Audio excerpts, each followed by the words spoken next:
암은 누구나 처음 걸렸잖아요. 암에 2번, 3번 걸리는 분들은 많지 않아요. 진짜 고민할 시간이 없어요. 왜냐면 안녕하세요. 모던랩 이천입니다. 여러분들, 우리나라 사망 원인 1위가 뭔지 아시나요? 바로 암입니다. 이미 우리나라는 노령화 사회로 접어든 지 오래됐잖아요. 그 순위는 쉽게 바뀌지 않을 것 같은데요. 많은 분들이 암에 대해서 두렵기도 하지만 그만큼 관심도 많으시죠. 오늘은 암 진료를 오래 하신 전문가 한 분을 모시고 암에 대해서 얘기해 보도록 하겠습니다. 정현정 원장님이십니다. 원장님 안녕하세요. 네, 안녕하세요. 원장님, 저나 내 가족이 암에 걸렸다? 그 생각만으로도 굉장히 좀 힘든데요. 암에 걸렸을 때 그럼 무엇부터 해야 되는 걸까요?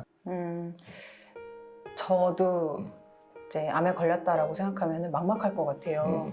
실제로 암 진료하시는 원장님들이 암에 잘 걸리기도 하시거든요. 제가 읽었던 책 중에는 유방을 수술하시는 종양외과 선생님이랑 항암을 해주시는 종양내과 원장님 2분이서 같이 쓴 유방암 책이 있어요. 그 책 쓰신 2분도 2분 다 유방암에 걸리셨었어요. 만약에 제가 걸린다? 라고 하면은 너무 무섭죠. 그럴 때 뭘부터 해야 될까? 저도 생각해 본 적이 있거든요. 제일 먼저 해야 될 것은 수용입니다. 결국 암이라는 게 죽음과 많이 연관돼 있다 보니까 반드시 죽음을 의미하진 않지만 죽음을 연상할 수밖에 없다 보니까 죽음의 수용 5단계와 일치하는 어떤 패턴이 있어요. 처음에는 먼저 내가 걸린 거 맞아? 딴 사람 얘기 아니야? 아니야, 이거 내일일 리가 없어. 막 이러다가 부정의 단계죠. 그 다음에는 막 화가 나요. 왜 나야? 왜 하필이면 나야? 나 정말 착하게 살았는데? 막 분노를 하시다가 그 다음에는 하느님 제가 이번만 한 번만 살려주시면 정말 착하게 살게요 라던가 이런 식으로 협상을 막 해요. 그러다가 결국에는 또 이것도 실패하고 나면은 안 되나 봐, 나는 이렇게 되나 봐 라고 하면서 우울에 빠졌다가 결국에는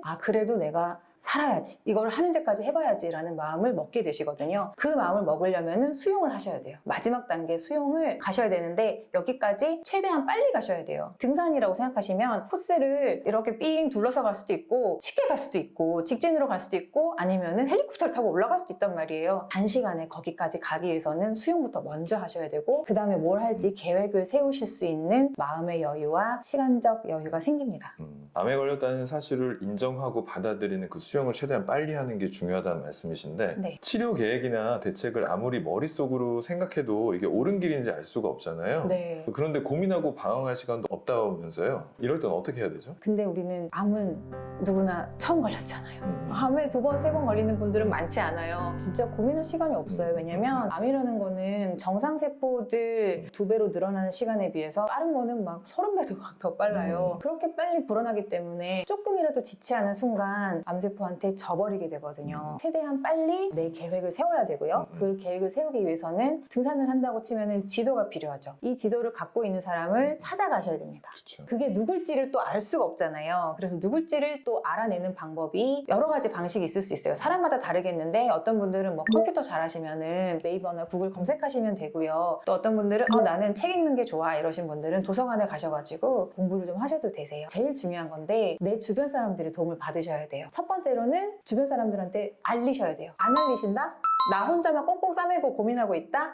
이러면 암을 키우는 길이에요. 먼저 주변 사람들한테 알리고 그 다음에 한편으로는 공부를 하세요. 그분들이 또 도와줘서 같이 공부를 해주실 거예요. 주변 사람들이. 그렇게 하신 다음에 네이버 카페에 가입하시는 분들도 있고 거기에서 정보들이 공유되고 있거든요. 그것들을 찬찬히 다 읽어보세요. 이미 나는 수용을 한 다음이니까 마음의 안정을 찾았어요. 어떤 분들이 나에게 도움이 될까 이거를 찬찬히 찾는 시간이 빨리 오셔야 되고 그 다음에 거기에서 이분이 나랑 똑같은 암을 겪었는데 이분을 찾아가서 낫네? 이런 것들을 생각해보면은 이게 합리적인 판단인지 아닌지 생각해보면 약간 의심이 되긴 하지만 그런 것도 저는 좋다고 생각해요. 이런 강력한 믿음은 긍정적인 에너지로 나에게 스트레스를 줄여주는 좋은 치유법이 되기 때문에 그런 방식도 괜찮고요. 아니면은 정말 이렇게 이성적으로 막 논문 서치해가지고 이분이 정말 좋은 논문을 쓰셨네, 전문가다 이렇게 찾아가셔도 괜찮아요. 어떻게 됐든 간에 그 전문가를 빨리 찾아내는 길이 제일 중요합니다. 일단 암에 걸렸을 때는 주변에 먼저 알리고 네. 여러 경로로 본인이 스스로 공부를 하고 또 가장 중요한 것 중에 하나는 전문가를 찾는 일일 텐데요. 원장님 네. 말씀하신 대로 전문가는 그러면 어떻게 찾나요? 그리고 또 그 전문가한테 어떤 걸 또 기대할 수 있는 거죠? 전문가들은 병원에 많으세요. 한에서 뭐 나 홀로 산다 뭐 이런 거 있잖아요. 그런 거 해가지고 뭐 약초로 뭐 이렇게 해갖고 고쳤네 이런 분들도 많이 있으시고 사짜 느낌이라고 해야 되나? 그런 느낌을 가지신 전문가들도 계신데 그분들을 마구 신봉하는 거는 이성적이거나 합리적이지 않고요. 실제로는 병원에 가셔서 가장 많은 환자분들을 겪어보신 분 그런 분들을 찾아가는 게 맞아요. 쌍꺼풀 수술을 하려고 해도 제일 많이 찢어보신 분들이 제일 잘하시거든요. 암도 수술 제일 많이 하신 분, 항암도 이 분야의 이 항암을 제일 많이 해보신 분을 찾아가는 게 맞고 항암이나 아니면 수술이나를 겪으면서 여러 가지 그에 따른 부작용이나 그를 좀 도와주기 위한 다른 방법들을 찾으셔야 되는데 그 방법들을 잘 아는 분들을 또 찾아가는 것도 굉장히 중요합니다. 찾는 게 역시 중요하군요. 네. 마지막으로 암에 처음 걸렸을 때 원장님만의 뭐 팁 같은 것들이 있을까요? 사실은 있죠. 있어요.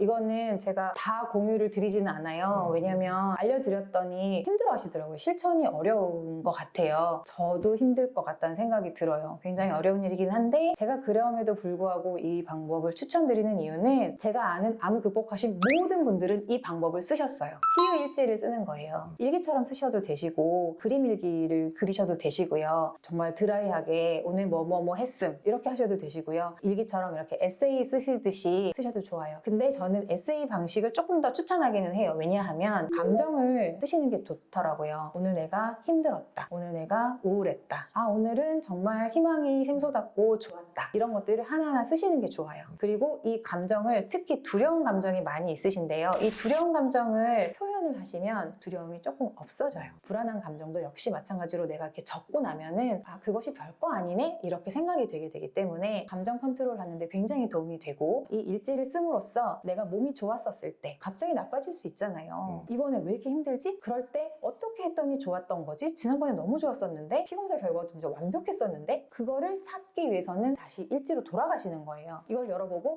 그날 내가 이거를 했었더니 좋았네 이렇게 파악하실 수가 있어요. 안 그러면 잊어버리거든요. 사람이 잊어버려요. 나한테만 딱 맞는 방식이 있을 수 있어요. 다른 사람은 이거 했더니 좋았다 저거 했더니 좋았다 했는데 나는 그거 했더니 안 맞던데 이렇게 된단 말이에요. 하지만 일지를 써놓고 내 기록을 그대로 따라가면은 나한테 딱 맞는 제일 좋은 베스트 솔루션을 찾으실 수 있죠. 예를 들면 어떤 분들은 항암하시고 난 다음에 되게 속 쓰리고 힘들고 뭐 이런 것들 있잖아요. 이게 너무 오래 갔는데 어떨 때는 하루 만에 끝났네? 왜 그랬지? 라고 이렇게 공통점 있는 이런 날짜들을 찾아봤더니 그날은 그 전날부터 내가 음식을 좀 줄였었네. 이런 방법이 있는데 그게 맞는 분이었던 거죠. 음식을 줄였더니 그랬네? 그러면 다음번에도 하루 정도는 안 먹고 가야지. 이런 게 되는 거예요. 어떤 날은 항암 직후에 와가지고 내가 사이케어 주사를 맞았더니 금방 좋아졌네? 이런 것들을 기록을 해두신 다음에 그대로 하시면 수월하게 항암도 지나가실 수 있고 항암이 수월하면 수월할수록 암 극복도 쉽거든요. 그렇기 때문에 저는 강력하게 추천합니다. 정신적인 면에서만 도움이 되는 게 아니고 실질적으로도 그렇죠. 기록으로 남기 때문에 어떤 생활을 어떻게 했을 때 어떤 치료를 받았을 때 도움이 된다는 걸 객관적으로 알 수도 있겠네요. 의사 선생님들도 이렇게 일지를 쓰거든요. 쉽게 해서 감기 환자를 봤는데 이런 증상이 있을 때 이 약을 줬더니 잘 나았고 이런 증상이 왔을 때 이 약을 줬더니 조금 덜 나았어. 그러면은 다음번에 나는 이 약을 위주로 줄 테야. 이런 식으로 하게 되거든요. 그거랑 마찬가지로 내 몸을 고치는 의사가 내 스스로 된다라는 생각으로 하시면 좋을 것 같아요. 좋은 팁 같네요. 오늘은 암에 처음 걸렸을 때 어떤 마음가짐을 갖고 어떤 치료 계획을 세워야 되는지에 대해서 알아보는 시간이었습니다. 저희 컨텐츠 내에서도 암에 대한 내용을 처음 전달해 드리는 것 같은데요. 암에 대한 얘기는 할 얘기들이 너무 많죠. 다각도로 다채롭게 여러분들한테 전달해 드릴 테니 구독하시고 많은 정보 얻어 가셨으면 좋겠습니다. 오늘 함께 해주신 전문가 정현정 원장님 감사합니다. 감사합니다. 지금까지 모던랩 이철이었습니다. 감사합니다.